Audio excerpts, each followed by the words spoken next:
Have you ever stopped to think about who really deserves your trust? What if the person you love most, the one who should protect you from everything and everyone, was responsible for completely destroying your life? Imagine waking up one day and discovering that your own mother, the woman who raised you, who watched you grow up, who wiped your tears as a child, became the sole reason you were sentenced to spend 30 years behind bars. No evidence, no witnesses, no chance of defense, just her word.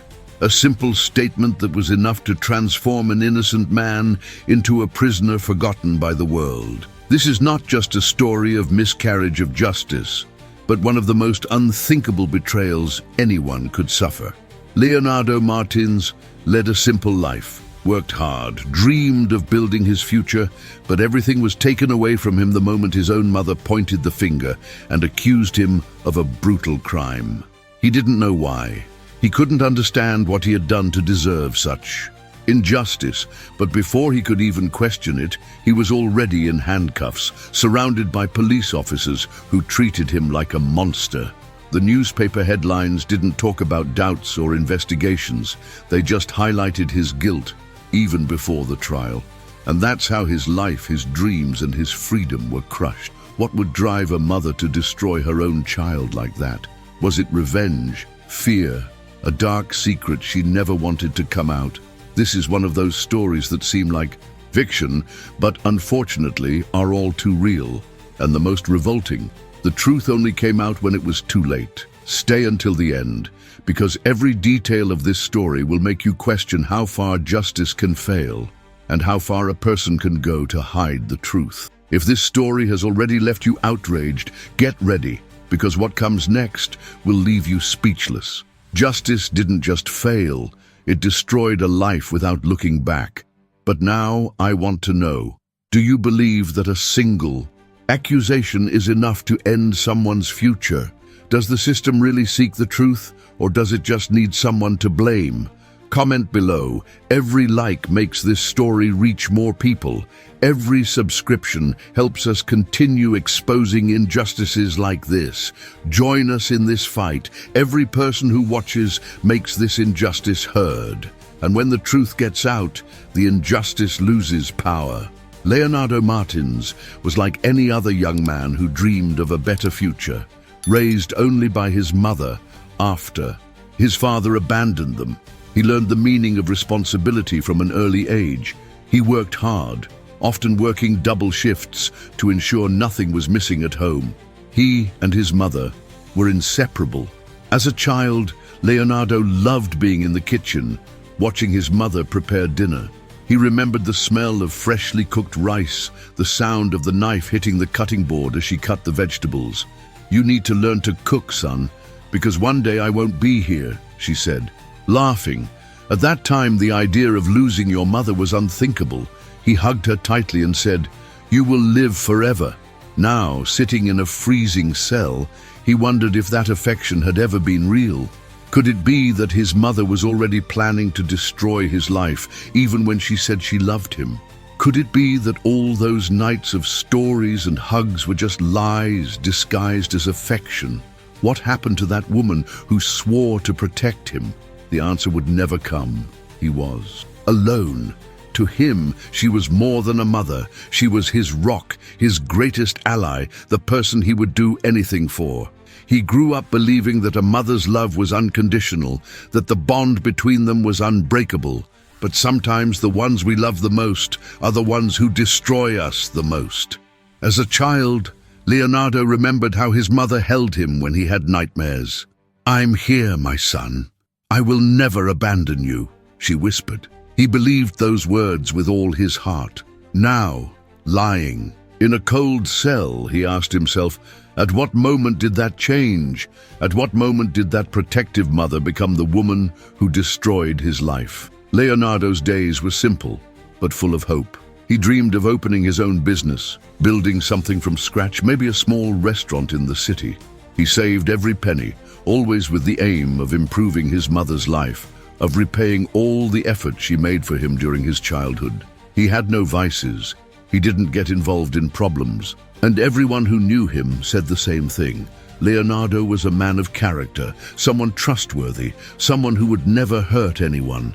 But his trust in his family, especially his mother, was blind. And perhaps that was his biggest mistake. Little details that once seemed insignificant now seemed like signs he ignored. Subtle comments, evasive looks, sudden changes in mood.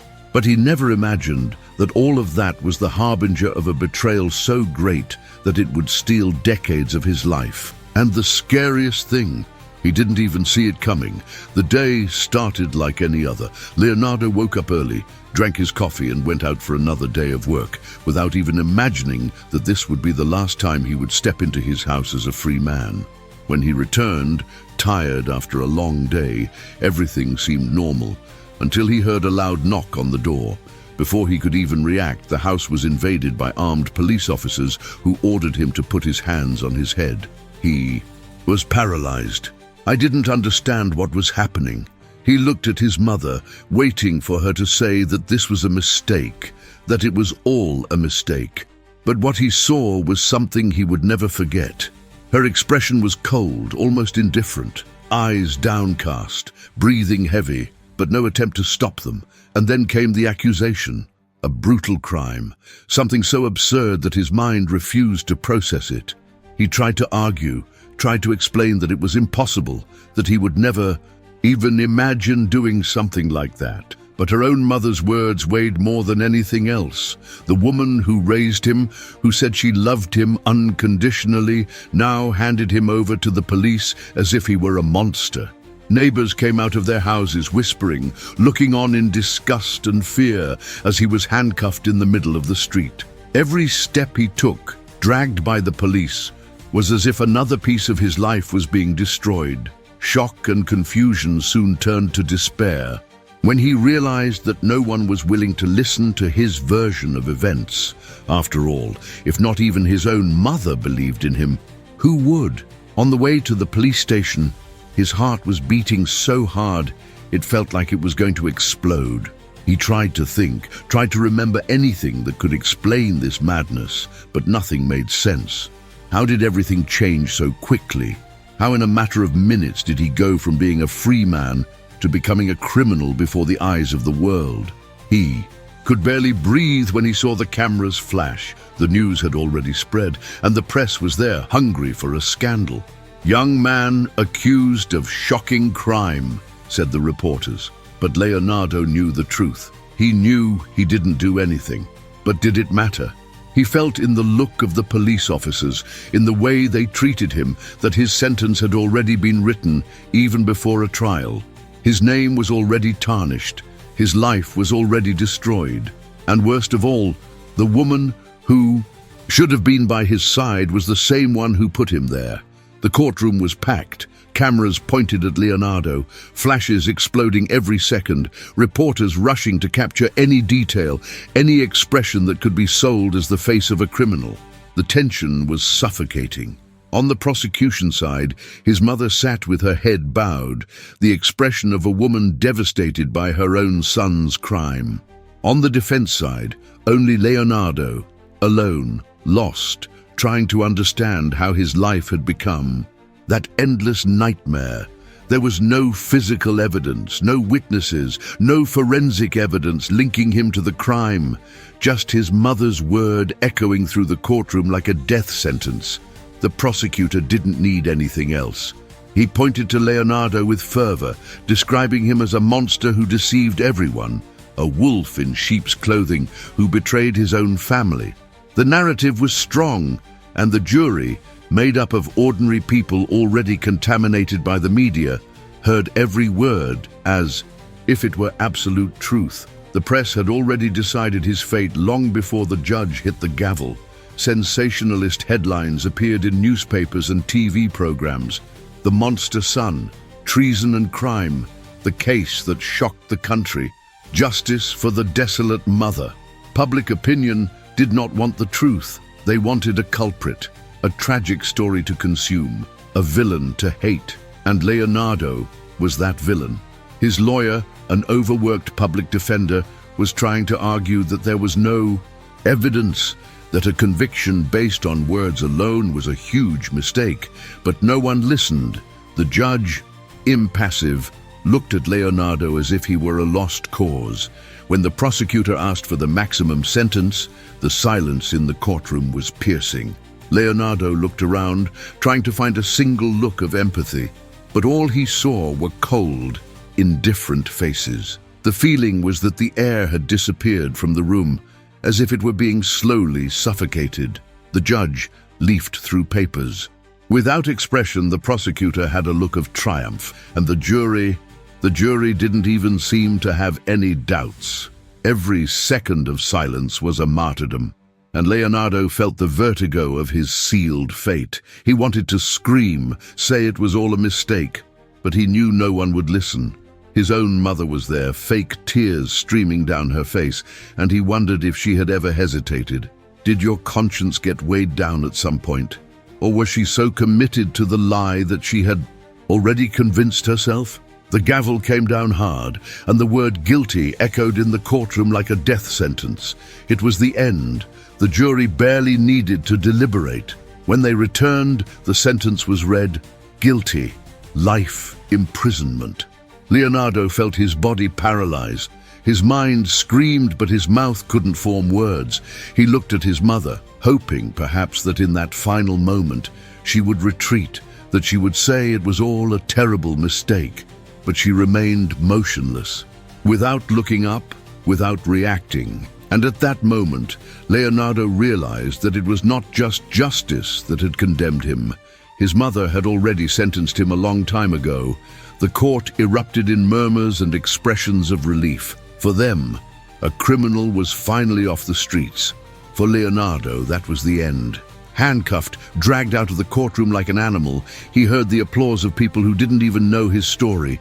It didn't matter that he was innocent. Society needed to believe in his guilt.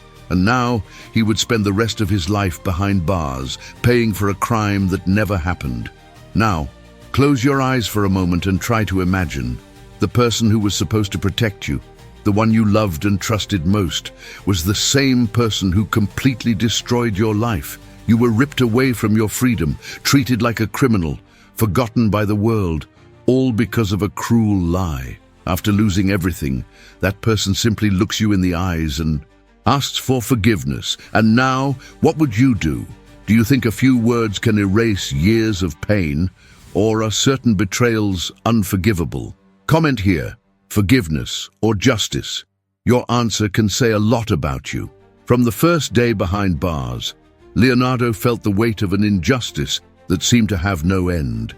The smell of the cell was unbearable, a mixture of mold, sweat, and despair. The walls were cold, covered in marks scratched by hands that had also been there, counting the days, the months, the years. On the first night, Leonardo didn't sleep a wink. Every sound echoed like a warning cry. Heavy footsteps shuffled through the hallways, voices whispered in dark corners, muffled laughter carried veiled threats. In the middle of the night, a metallic noise made him jump in fright, the sound of a mug hitting the bars. He looked at the shadow of the inmate in the next cell and heard a single sentence, "You won't last a week here." It was the first time that Leonardo felt real fear. The cold, damp cell became his new home, the screams of the inmates echoing through the hallways as a constant reminder that he was now part of that dark world. The contemptuous looks from the guards and other prisoners were like daggers stuck in his soul. For them, Leonardo was a monster, a traitor to his own family, a man who deserved to suffer.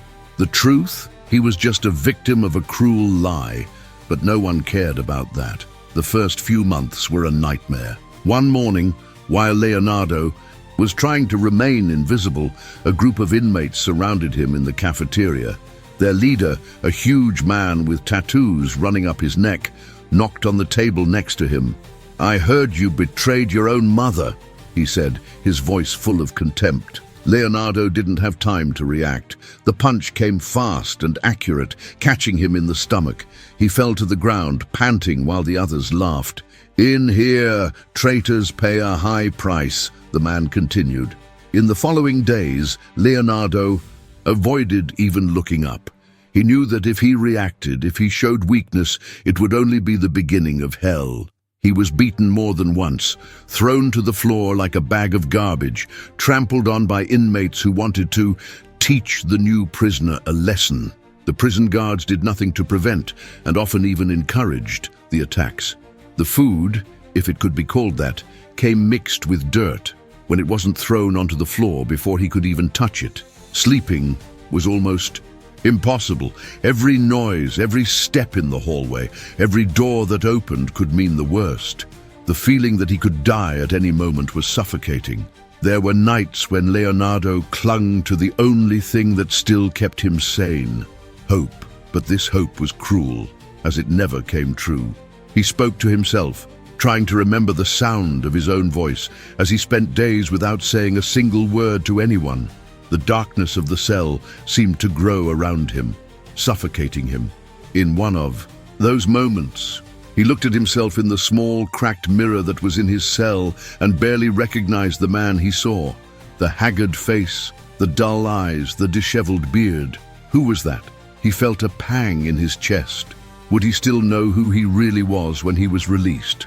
One night, while trying to sleep, Leonardo was surprised by 3 inmates who surrounded him in the darkness of his cell. There were no guards to stop him. There was no one to hear his screams. They wanted to punish him. For a crime he didn't commit, they wanted him to suffer as if he were guilty. Desperation took over as the blows came from all sides, leaving his body marked by bruises and deep cuts. On the cold and dirty floor, unable to move, he realized that in that place, his life was worthless. But despite everything, he refused to break. He refused to accept that destiny as definitive. During the day, he tried to remain silent, observing everything around him, trying to understand the rules of that new world where brute force spoke louder than any argument. At night, when the prison finally calmed down, Leonardo would lie there staring at the cell's dirty ceiling, repeating to himself, "I'm innocent. I'm going to get out of here." In the midst of the darkness of the prison, Leonardo found a small shred of humanity in Marcos, an inmate who had already been there for over 15 years. Unlike the others, Marcos did not look at him with hatred. "I know what it's like to be condemned for something you didn't do," he said one day, as they played improvised chess with pieces of paper. In the years that followed, Marcos was the only person who treated him like a human being. He taught him to defend himself, to survive, to not let prison destroys your soul. If you accept that you're already dead, they win. Never let that happen, Marcos always repeated. It was then that he began to notice something strange. The details of the case, the accusations, the non-existent evidence, everything seemed like an incomplete puzzle. He knew his mother had lied, but why? What led her to destroy her own son's life? Over time, he began to revisit every moment of the trial, every testimony, every word spoken in court. And it was there, in the darkness of that cell, that Leonardo found his first spark of hope. He knew that something was wrong in the story they told about him. And now, more than ever, he was willing to discover the truth. The years passed, and the pain of being unjustly imprisoned, mixed with the frustration of seeing his life slipping through his fingers. Leonardo was no longer the young man full of dreams who entered that cell. Time hardened him, but never erased his determination. He knew the truth was out there, waiting to be discovered. And it was on a seemingly ordinary day, leafing through old documents from his case, that he noticed something he had never noticed before. There were holes in the story, details that just didn't make sense. The accusation against him was never supported by physical evidence. There was no DNA, there were no eyewitnesses, there was no actual crime scene. All there was his mother's word and a narrative built around a lie. How could a judge convict him based on that alone? And what's worse, why hasn't anyone ever questioned this before? It was then that he decided to delve even deeper.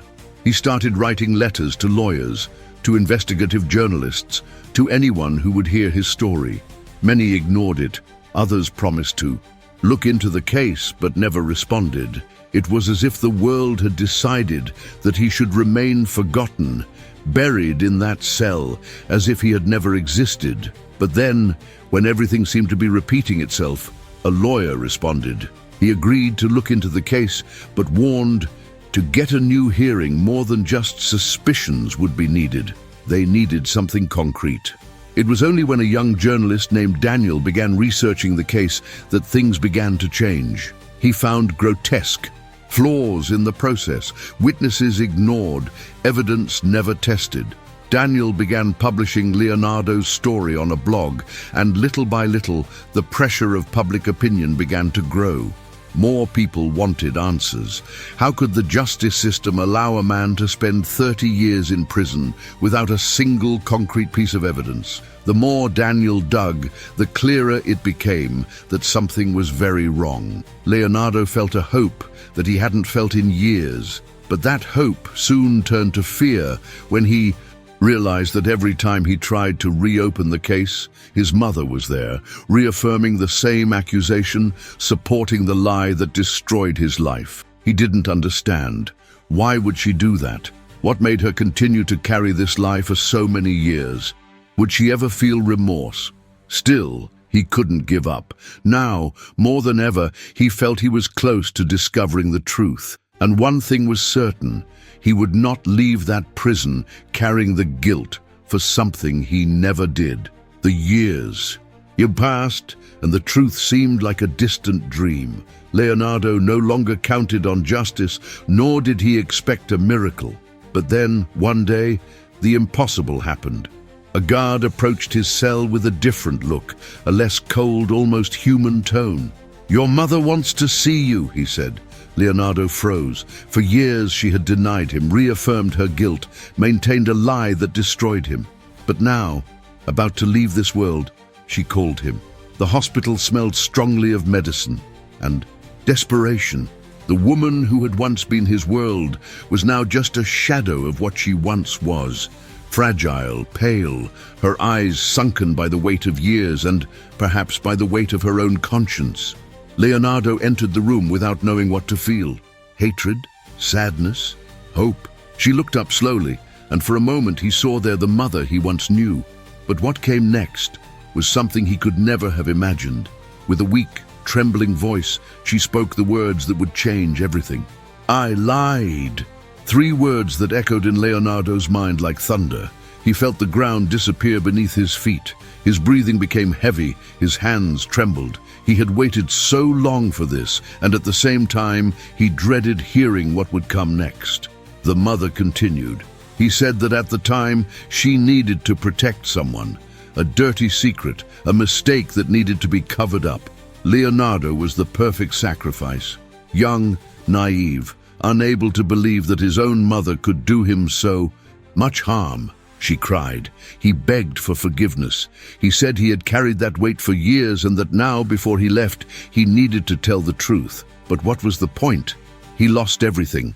30 years, a lifetime. He looked at that woman who gave him life and, at the same time, was the one who took it away. His chest burned with anger and pain. Hands tingled. He wanted to scream. He wanted to cry. He wanted to ask why 100 times. But there was no strength for that. Just a piercing silence between mother and son. A bitter truth revealed too late. She held his hand with the last of her strength and said, "Forgive me." But could there be forgiveness for something like this? Leonardo didn't know. All he knew was that in that moment, life as he knew it was over. Again. Now justice needed to hear what his mother said. But would they give him back the lost years? Betrayed by his own blood, condemned by a lie and forgotten by the world. Now, years later, the truth appears. But what if it were you in Leonardo's place? What weighs more, the chance to start over or the pain of lost years? Write in the comments, would you be able to forgive, or would you demand justice until the end? Leonardo sat in the cold courtroom chair, feeling the weight of 30 years of suffering on his shoulders. The air was charged with tension. Journalists crowded the chairs in the back. Cameras recorded every detail. Her mother's confession had shocked the country, but still, justice did not move as quickly as it should. His lawyers, now bolstered by support from human rights organizations, exposed the case's grotesque flaws. How could a man have spent 3 decades in prison without a single piece of physical evidence against him? How could an entire judicial system be based solely on the words of one woman, desperate to hide a secret? The prosecutor tried to argue that the case needed further review, but pressure from the media and society made this impossible. The judge, who once would have banged his gavel without hesitation, now hesitated. Leonardo held his breath as the minutes turned into hours. He had already lost all his youth. Would he waste any more time? His heart hammered in his chest as he heard the words that would change everything. After analyzing the new evidence and the recorded confession, this court recognizes a serious judicial error and revokes the conviction of Leonardo Martins. The room erupted in murmurs and sighs. He was free. But did freedom, after so long, still mean anything? Leonardo didn't just want to get out of prison. He wanted answers. He wanted the system to pay for the mistake he made. He wanted to know why he never got the chance to defend himself, why they never looked at the evidence. So in his first press interview, he looked directly into the cameras and said, "How many other people are going through what I went through? And how many more are going to suffer before something changes?" His story went viral. People around the world began to wonder how many innocent people were still unjustly imprisoned. The prison gate slowly opened, creaking as if every second was an eternity. Leonardo took a hesitant step outside, feeling the sun touch his skin in a way he almost no longer remembered. 30 years ago, he was a young man full of dreams and plans for the future. Now he was a man scarred by time, carrying the invisible scars of a life stolen from him. The world he knew no longer existed. The streets were full of bright screens. People were rushing around, talking with small devices stuck to their hands. The cars looked like something out of a science fiction movie, but none of that scared him as much as people's looks. Some looked at him with compassion, others with curiosity, but there were those who still had doubt in their eyes. Was he really innocent? The shadow of his mother's accusation still hung over him, even after the confession, even after the justice system recognized his error. But justice to him seemed an empty word. He left with nothing, no compensation, no assistance in starting over, no explanation of how to rebuild an entire life that was taken from him. Where were the 30 years he never lived? How do you return to a world that has moved on without you? His heart was heavy with the revolt, but he knew that despite everything, there was something that no one could take away from him: freedom. But the big question was, what would he do with her now? Leonardo looked at the horizon, trying to find meaning in the emptiness that remained. On silent nights, Leonardo would find himself reliving every moment inside the prison. He would close his eyes and still hear the sounds of the bars closing, the guards' footsteps echoing through the corridors, the distant screams of inmates who had lost hope. He thought freedom would bring relief, but instead it brought a new kind of prison, one that had no walls, but one that kept him trapped. In the past, one day he walked past a group of young people laughing and talking about trips, plans, and future. He stopped for a moment, staring at them, and realized something devastating. He no longer knew what it was to dream. Prison took not only his years, but also his ability to imagine a better tomorrow. He needed to relearn how to live. But how do you do that when you've lost everything? In the days following his release, Leonardo realized that being out of prison did not mean being free. He walked the streets, but he felt heavy eyes on him. Some people whispered as they passed by him. Others crossed the street discreetly. The criminal label was still stuck to his skin, as if the truth didn't matter. One night, he tried to have dinner in a simple restaurant, but felt the weight of the establishment owner's suspicious gazes. When he asked for the bill, the waiter hesitated before handing over the bill. "It's just a precaution, you know. We need to take care of customer safety," he said without hiding his discomfort. Leonardo just nodded, but inside him a storm was brewing. He had already paid too high a price for a crime he didn't commit. But would society ever let him move on? The weight of the lost years was crushing. 30 years ago he had a life, a family, dreams. Now he was a stranger in his own time. The people he knew moved on, his friends started families, built careers, lived, and him? He spent 3 decades in a cell, paying for a crime he never committed, betrayed by the one person who was supposed to protect him above all else. The streets were different. People always seemed to be in a hurry, with headphones on and eyes glued to screens that he barely recognized. In the first few days, Leonardo tried to pretend he was fine, but the truth was that he felt like a foreigner in his own city. Trying to get a job was humiliating. No one wanted to hire an ex-convict, even if he had been cleared. Sorry, but we can't take that risk, they always said. He wondered, would he ever really be free? When he entered a supermarket for the first time in 30 years, he was paralyzed. He picked up a packet of rice and looked at it as if it were a foreign object. The barcode, the modern design of the packaging, the way everything looked different. When he got to the cashier, the girl at the counter looked at him impatiently. "Is it contactless or cash?" Who looked at him as if he were in front of a dinosaur. "You don't use cards?" he asked, wondering. How could he explain that when he was arrested, money was still counted by hand and cell phones were huge blocks with antennas? Time didn't wait for him. He wanted to hate her. I wanted to scream. I wanted to ask why. But now his mother was dead. And with it, all the answers he would never have were buried. Justice finally recognized its error, but so what? Would that bring the years back? Would it give him back his youth, his dignity, the opportunities he lost? He walked through a world that seemed oblivious to his suffering. People followed their routines, without knowing that among them there were victims of a flawed system, of cruel lies, of unfair convictions. Leonardo wondered how many other people were living the same nightmare, locked in cells for crimes they never committed, without hope, without a voice. How many stories of betrayal and injustice are still happening right now? The truth may have set him free, but the pain would never go away.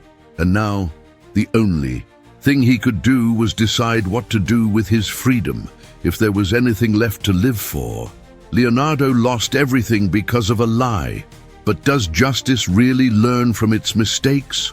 Or will history continue to repeat itself? Comment here and let's expose this truth together.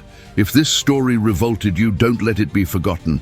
Each like makes this injustice heard by more people. Each subscription helps us continue to expose errors like this. Join us in this fight. And if you think this was one of the greatest betrayals ever seen, wait until you hear the story of the next video, a hoax so well constructed that it fooled even investigators for decades. You won't believe what happened.